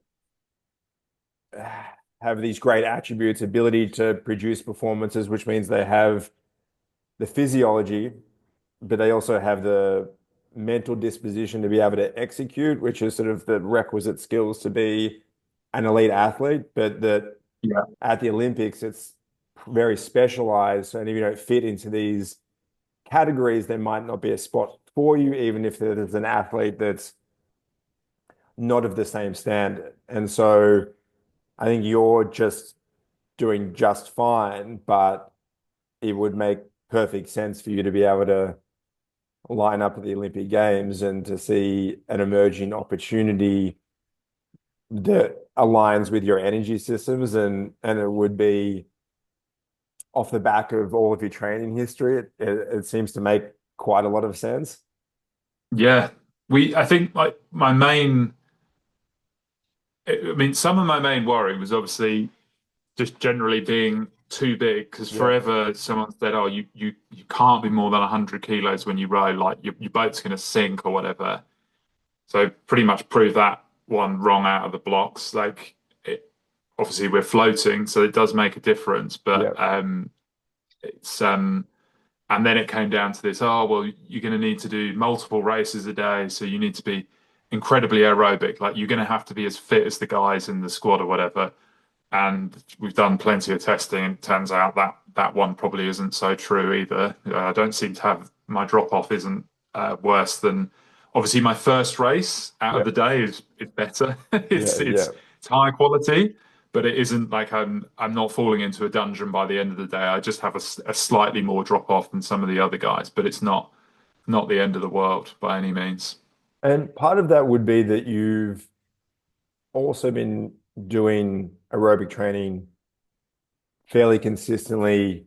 Like it's not the thing that you're most likely to share because it's neither as exciting or as presentable as here's a 750 or 3 by Yeah, yeah, 200. Here's a screenshot and it's yeah, very specific and relevant. Whereas I've just done an hour or 2 hours over here at a scaled intensity on a different apparatus. It doesn't get much visibility, but occurring nonetheless. And I only know that because you've touched on it. But just to yeah, paint a full picture, yeah. you're not going fast for 1,000 meters without doing some aerobic work. So what does that look like at So peak I'd in say terms of normally? So like I'd say I probably try and keep the same like pretty much year round. Like I don't really do yeah, for the 500 you had to modulate the volume of the aerobic a little bit more, especially on just like the really hardest weeks. Um when I tell people I was like on my hardest weeks of performance stuff I'd probably only do maybe two 40-minute sessions of zone 2 a week and that was my peak. For the 1K I've probably been doing two 1 hour zone twos a week. That's pretty much my thing. I never ever do them on the row machine. You do them on the So I watt just do bike it on, and the yeah, I've got a SkiErg? watt bike and a SkiErg. Yeah, so I Yeah. just do them on those two. I do have like an assault bike, but I just haven't really been using it. So yeah, usually just do it on either of those. And I What sort of actually do heart it. rate? I make 120, like real bottom end stuff. Yep. For me, that just worked. Yeah, 120, maybe, yeah, sometimes ish to 125, but I definitely try and keep it on the lower end of zone two because And what I sort of like to output have would that that real. be on the SkiErg? So on the bike, I'm doing basically 250 to 240, 250 watts. Yeah. And on the ski erg, I'm doing about 200, like 190, 200 watts, which is about a kind of Two, 202, 203 203, yeah. split. Yeah. Mm. So Yeah, so I pretty like to pretty say cruisy. yeah, yeah, really cruisy. But Yeah. I like to make a massive differential between my zone two stuff and then a big step to the threshold, and then a um, big step to the kind of max performance stuff. So real stratification of the training zones. Yeah. Which most physiologists would point in the direction of. Maybe they would say that the volume at that intensity should be lower, but you've been doing it, as you said, year round, more or less, and you've been Yeah, doing for years. And I'd yeah. imagine that there'd be, I'd have to be guessing here, but what is the sort of volume that the sailing requires in terms of physical output over the course of a work day?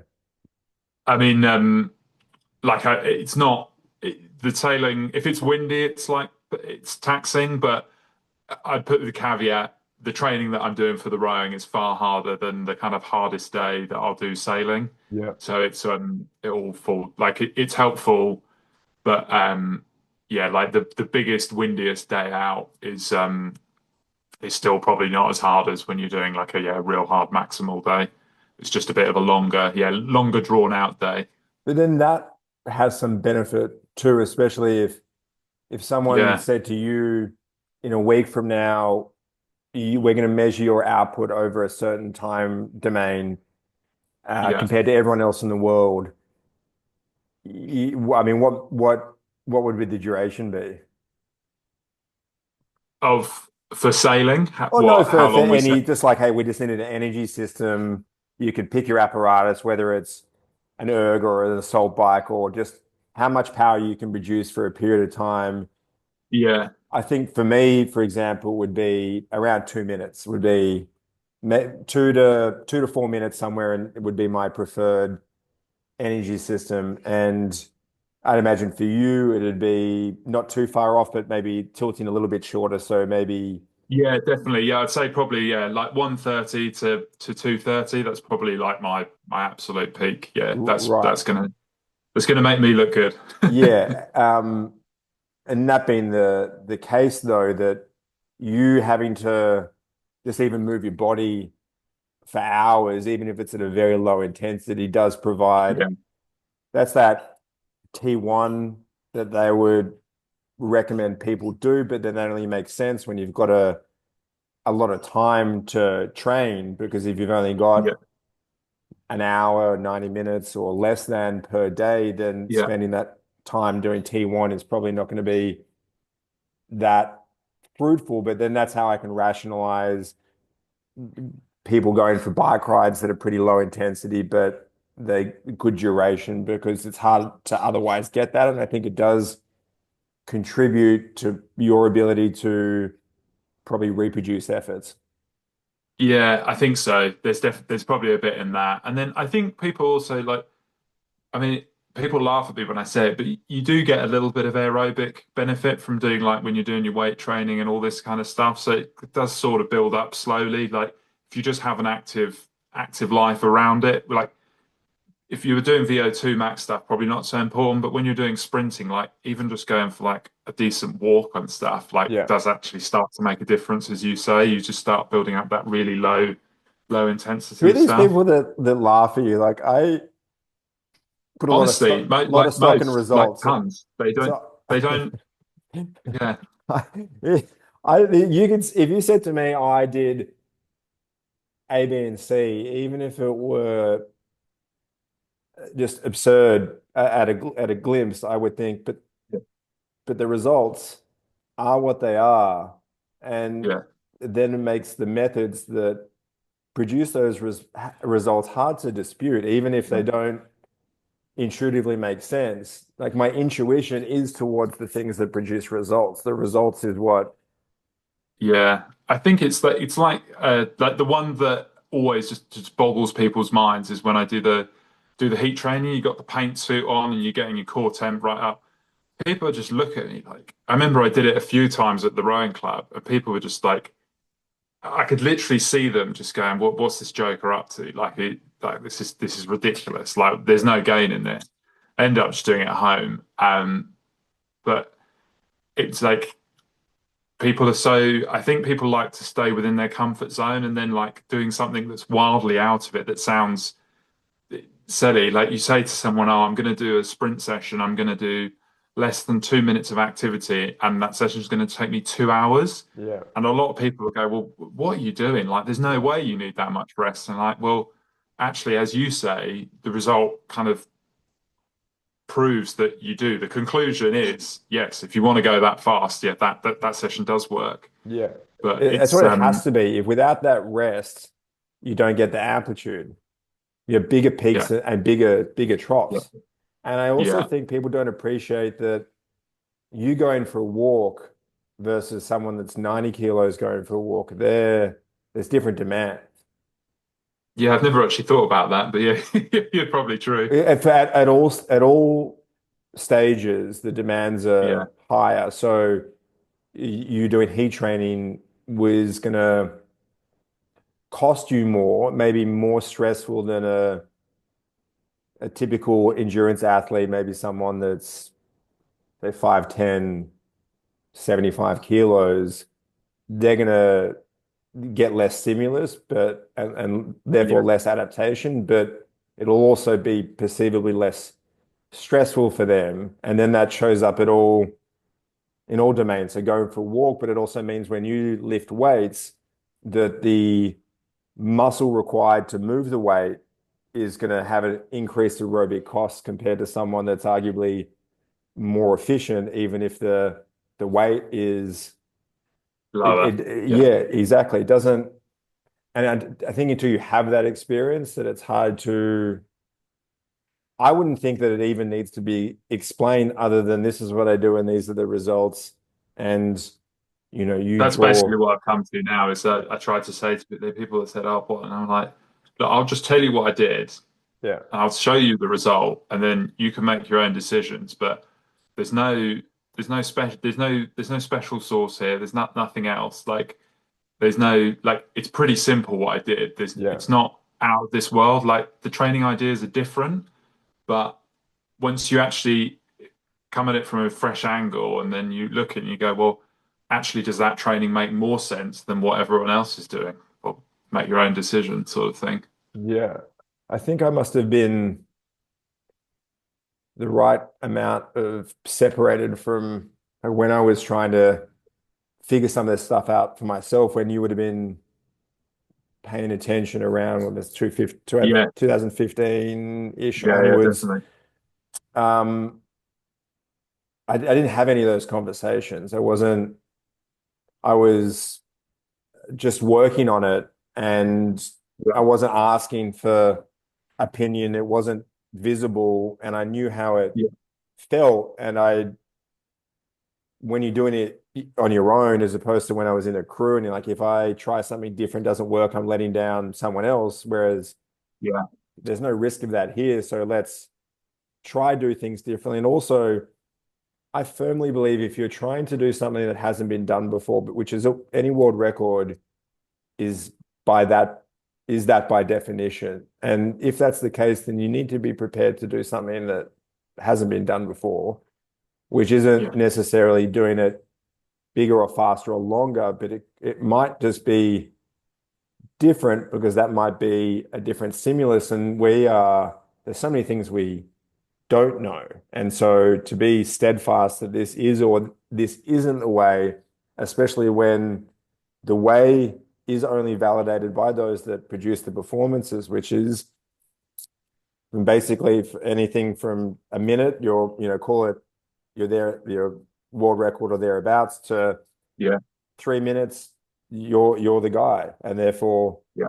but it also, if you and I are in alignment, then that's starting to add more weight to the idea Yeah, that I there are think ways so. to Yeah, skin but I cat. love that's exactly how I look at it in terms of don't my definition of stupidity is do the same thing and expect a different result. Like you need to come at it from a completely different angle. And that's what I've been trying. That's one of the things that I've been trying to say with this beach sprint rowing. I was like, take all your knowledge that you have right now Yeah. and try and lock it in a box and just come at it with a fresh head, do all the testing, see what happens, and then look at that and go, well, what are like the athletes that went fast doing certain bits? What are they doing, or who went fast here, and how are they doing it, and why are they doing it?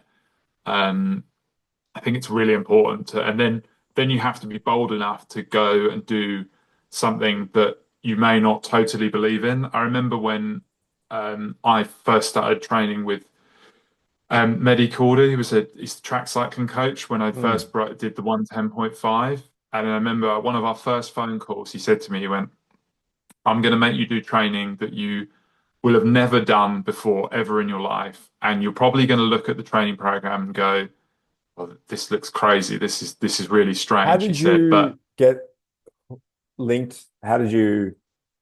Mehdi actually used to row and he was a coach. So a friend of a friend Mm.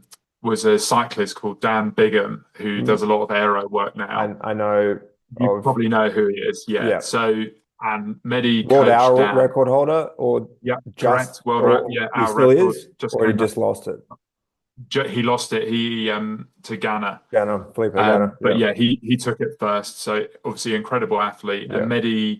Mehdi was coaching him. Okay. So we'd gone a little bit to and fro, That but gives you obviously I some knew. confidence that he might Yeah, know a thing or exactly. Yeah. two. So Yeah, yeah, well, this was like a long time ago. So they were this Hoob Wattbike team, which were like the rogue agents. They were doing UCI competitions as the only non-nation state, and so yeah, I knew there was something there, and I said, "Oh, look, I want to try and get some stuff from like the kilo guys. Like, I think it would be great mm, to try and absorb some knowledge."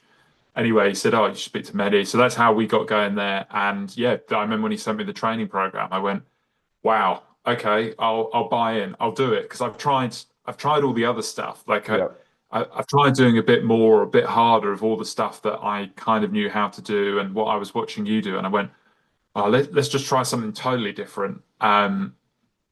Obviously, it takes a while to get used to it, but yeah, the proof's in the pudding. It worked. yeah. It's funny how you ended up there because I think you did the right thing, which is not what I do. What I do is try and do it all by myself, in that it's a kind of pig-headed approach. I'm definitely trying to lean on the insights of others that I can access. I'm not trying to figure it out from scratch by myself, but I'm trying to coalesce by myself. But part of what I drew from was sports that had more experience in those energy systems, of which was one of those was track cycling.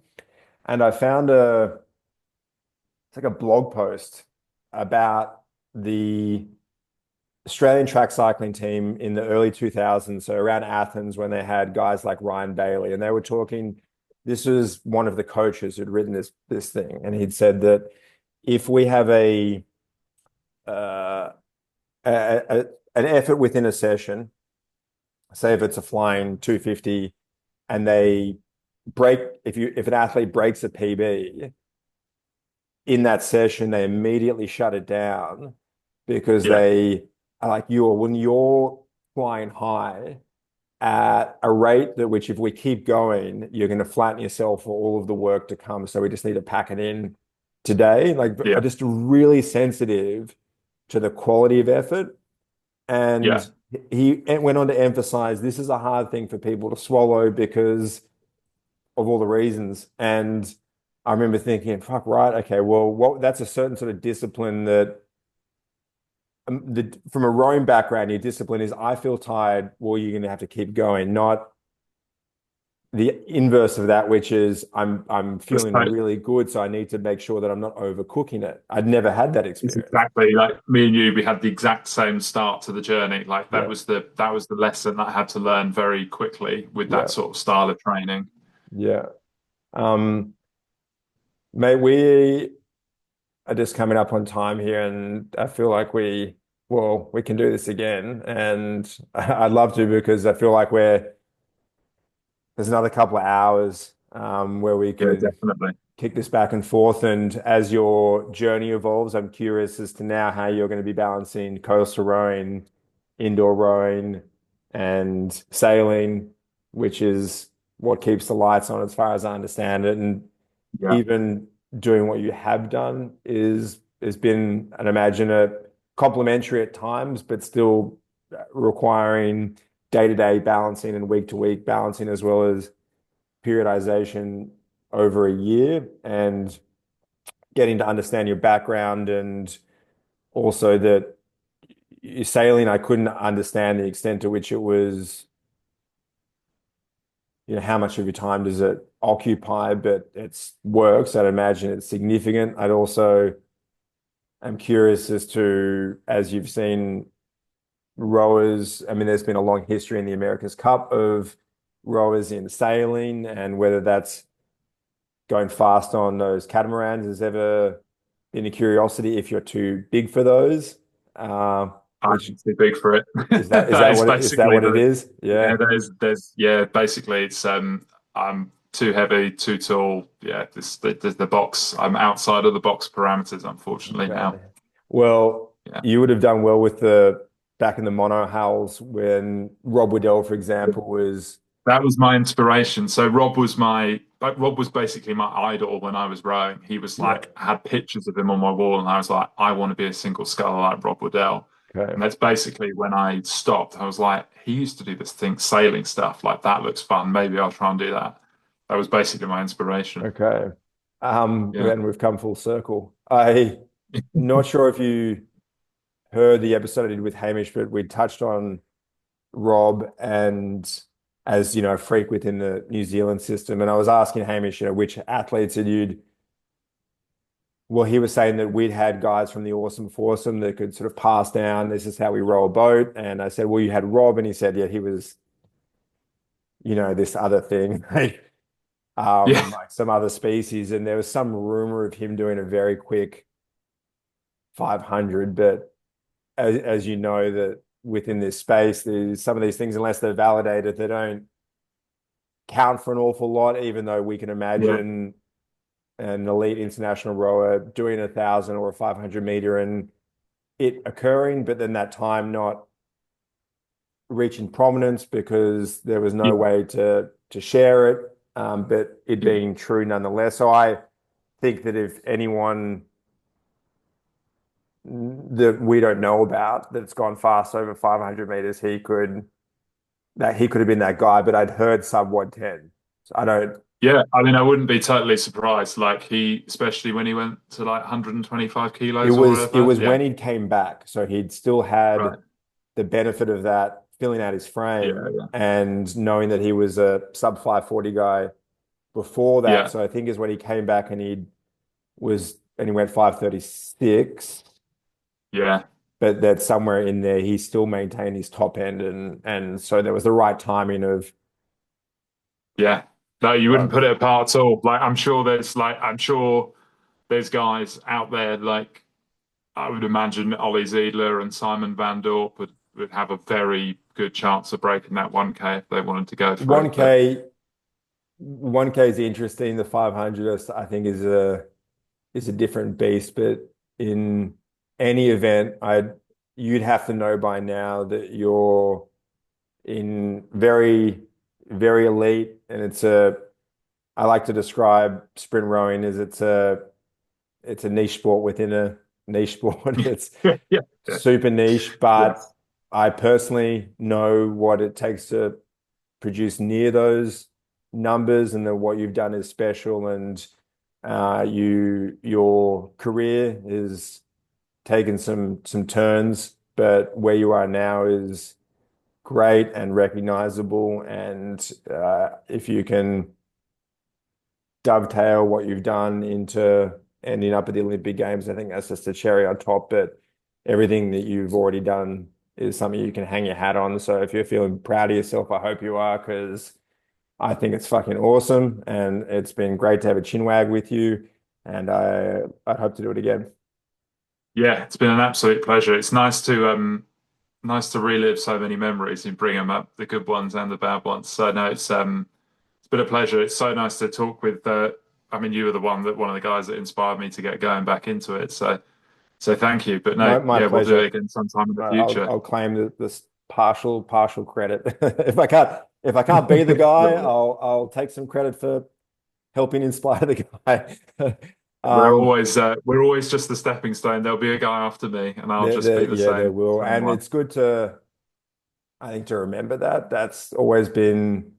I've never felt I was super talented, so it's always occurred to me that if anyone else with more talent does what I'm prepared to do, then they'll be faster than me, and that's not a given because they've still got to go ahead and do that. But then that's my worldview is that is what should happen over time, and also what I'm trying to encourage. So when that happens, because you're the perfect example of that, I'm like, fuck yeah, that's good. It's evolution. We get to learn from the tip of the spear. So thank you for your efforts and thank you for sharing with my audience. No, perfect. Thanks very much. Great, mate.